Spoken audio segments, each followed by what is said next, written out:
بسم اللہ الرحمن الرحیم۔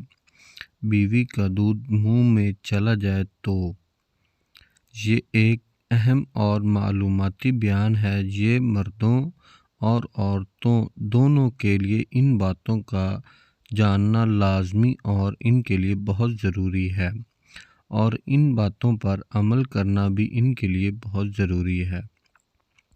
تو شوہر کا بیوی کے ساتھ ہم بستری کرتے وقت یا پھر چھیڑ چھاڑ کرتے وقت اپنی بیوی کے پستان اپنے منہ میں لے لیتا ہے اور اس دوران منہ کے اندر دودھ چلا جاتا ہے، تو اسلام میں اس کا کیا حکم ہے؟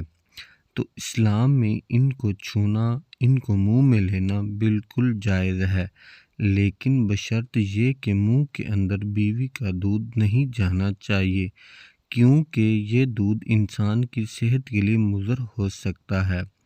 اس کا استعمال درست نہیں۔ یہ بچوں کے لیے مدت رضاعت میں ضرورت کی وجہ سے اجازت دی گئی ہے، تاہم اگر غلطی سے بیوی کا دودھ منہ میں چلا جائے تو اس کو فوراً تھوک دینا چاہیے۔ اس صورت میں نکاح پر اثر نہیں پڑتا، لیکن بیوی کا دودھ پینا حرام ہے۔ اس پر توبہ استغفار لازم ہے۔ ویڈیو اچھی لگی تو